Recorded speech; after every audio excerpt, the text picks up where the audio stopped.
chrétien qui aime parler, j'ai une relation personnelle avec Dieu. Mais quand on regarde ta vie, c'est pas une relation personnelle. Ta relation personnelle, c'est avec Satan. Parce que quelqu'un qui a une relation personnelle avec Dieu, sa vie est rongée, il est sanctifié. Parce que Dieu est saint, tu es obligé d'être saint. Et Satan n'aime pas ceux qui se sanctifient. Mais quand tu n'es pas sanctifié, tu ne te sanctifies pas là, c'est facile. Tous les matins, tu gifles. Ça, c'est une point d'entrée à cause du péché. Matin, midi, soir, tu balades à la maison, lui, il vient, il salit. On doit avoir une communion avec Dieu. Celui qui a une communion avec Dieu, c'est quelqu'un qui vit pour Dieu. On doit vivre pour Dieu. Sur la terre ici, on doit vivre pour Dieu. Et pas vivre pour quelqu'un d'autre. Vivons pour Christ. En vivant pour Christ et en faisant l'œuvre de Dieu. Ce que Dieu te demande de faire, tu fais. En aidant les pauvres, les orphelins, tu es en train de faire quoi? L'œuvre de Dieu. En soutenant l'œuvre de Dieu, pour que l'œuvre de Dieu avance, tu es en train de faire quoi? L'œuvre de Dieu. En obéissant à sa parole, tu es en train de faire quoi? L'œuvre de Dieu. Tu ne peux pas avoir une communion. Tu dis que tu as une communion personnelle avec Dieu et puis tu n'obéis pas à sa parole. Vous voyez, on a beaucoup de menteurs. Hein? Nous les chrétiens d'aujourd'hui, on ment beaucoup. J'ai une communion personnelle. Si tu as réellement une communion personnelle avec Dieu, tu dois obéir à la parole de Dieu. C'est clair.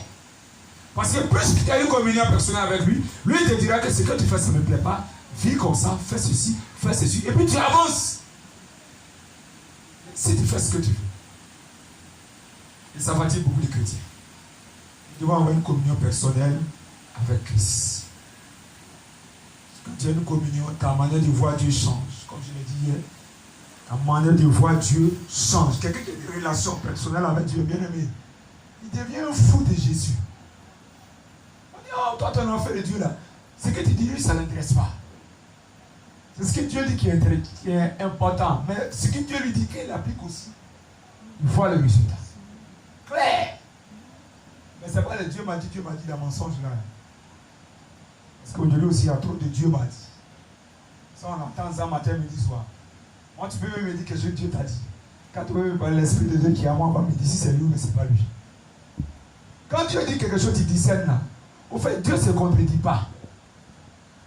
C'est ça le problème. Dieu même, il ne se contredit pas lui-même.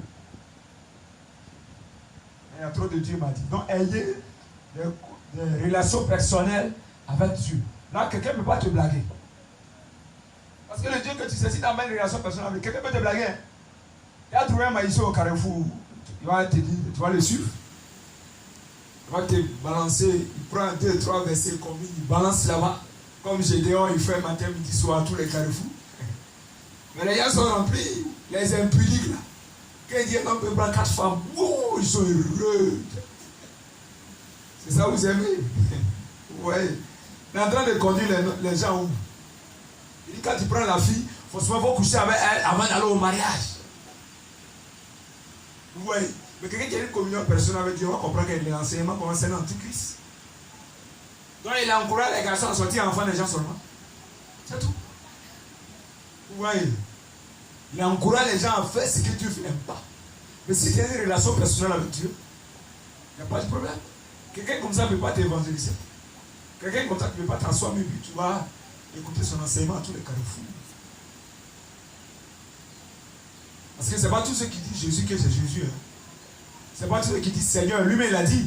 Parce que Satan, on l'appelle Seigneur. Peut-être vous ne savez pas. So, Lucifer s'appelle Seigneur. Tous ceux qui sont dans les sectes, demandez-les. Ils ne s'appellent pas Lucifer. On l'appelle Seigneur. Non, mais quelqu'un dit Seigneur. Toi, tu dis Amen en même temps. Il parle de quel Seigneur? C'est ça. Demandez aux nos frères qui sont dans les francs minutieux. Demandez-les. Là-bas, on dit Seigneur. C'est pas Jésus seulement on appelle Seigneur. Même Lucifer, c'est pas appelé Seigneur. Mais il est le Seigneur de qui? Donc, ce n'est pas tous ceux qui disent Seigneur, Seigneur, que c'est Seigneur Jésus-Christ. Donc, ayez beaucoup le discernement. Amen. Ce soir, on va parler de la connaissance. Tout dans le même terme, mais la connaissance. Mais si tu n'as pas la connaissance, c'est une chose. Tu peux rater ta vie. Dans Osée 4, verset 6. D'abord, la connaissance, c'est quoi? On va voir un peu la définition de la connaissance. Il signifie également l'idée, notion, Quand on a de quelque chose, d'une personne, la connaissance, c'est prendre connaissance d'une chose, d'une affaire, s'en informer, l'examiner. Il faut prendre connaissance de la chose, d'une affaire et examiner. La connaissance. La connaissance de l'avenir, par exemple. La connaissance des temps. La connaissance aussi en termes de jurisprudence. Donc, ce soir, nous allons parler de la connaissance. Osée 4, verset 6 dit, par manque de connaissance, qu'est-ce qui se passe? C'est Dieu qui parle. Qu'est-ce que la Bible dit? Il dit Osée dit quoi? Il dit par manque de connaissance. Dieu dit par manque de connaissance. Son peuple fait quoi? Périt. Et là, tu peux échouer sur cette terre parce que tu n'as pas la connaissance. Claire. Tu peux échouer parce que tu n'as pas la connaissance. Parce qu'il dit par manque de connaissance, mon peuple périt. C'est-à-dire que tu vas à la destruction. Parce que tu n'as pas la connaissance. Peut-être on va te dire cette fleur-là, si tu prends que tu consommes, tu vas mourir. Mais comme tu n'as pas la connaissance, peut-être tu as vu un mouton venir manger, toi aussi tu prends, tu manges. Et tu vas trouver la mort facilement. Ça, c'est pas sorcier. Mais c'est manque de connaissance qui t'a poussé à trouver la mort. Donc voilà pourquoi il dit par manque de connaissance, mon peuple périt. Donc le chrétien doit prier pour l'acquisition de la connaissance. Est-ce que tu sais ça? Tu dois prier pour que Dieu te donne la connaissance. Toujours tu demandes, il y a beaucoup de choses qu'on demande. Vous voyez depuis le premier jour comment ça fonctionne l'enseignement. Tu dois prier pour avoir la connaissance, l'acquisition de la connaissance. La Bible dit acquiert la connaissance. Chrétien qui n'a pas la connaissance là, ah mon frère, c'est pas bien pour toi, hein. Tu vas faire beaucoup d'échecs. Parce que si tu n'avais pas fait échec, Dieu n'avait pas dit par manque de connaissance, mon peuple périt. Par exemple, celui qui dit qu'il faut prendre 4-5 femmes. Si tu as la connaissance, est-ce que tu peux prendre 4-5 femmes? Une femme te dit, mais c'est un problème. En plus, il faut avoir raison 2 3 dans la même maison. Une seulement. C'est un problème même. Souvent, tu veux fuir. Maintenant, tu vas aller prendre 3, 4 dans la même maison. Ils vont faire enfant. Gagne ça là, tu peux supporter. Pourquoi d'abord? Et puis regarde le budget. Regarde le budget. Oh bien, il faut regarder le budget d'une femme. Maintenant 4. Les 4. Peut-être chacun a fait 10 enfants pour te donner. Ça fait 40. Il y a rien qui vit comme ça bien ici. Quand on ne peut pas jouer les deux bouts, il ne peut pas, il souffre. C'est-à-dire s'il avait la connaissance, il ne va pas aller se mettre des trucs comme ça. Parce que quand il y a le budget, il va travailler, il va devenir pauvre. Tout le monde qui gagne là, bébé, papa il a faim, papa il a faim, papa il a faim, maman il a faim, mon ami. Ton petit salaire là, ça va faire quoi? Mais quand tu as la connaissance, tu sais, ah, Dieu dit l'homme quittera son père et sa mère, en train de prendre une femme comme Dieu l'a dit. Il va m'aider, on va aller doucement. La connaissance. Quand tu as la connaissance, celui qui n'a pas la connaissance, par exemple, il vit au temps passé. On est au 21e siècle. Mais les gens, tout le monde qui peut faire 10 enfants encore aller là. Le monde d'aujourd'hui, on est dedans. Toi-même, tu vois le monde là, comment ça tourne. Avant, nos parents pouvaient faire 10, 15, il n'y a rien. Mais les gens, ils vivent encore dans l'enfant. Mon frère, il faut changer au même ma soeur. On est un autre, on est au 21e siècle. Les choses ont changé, les données ont changé.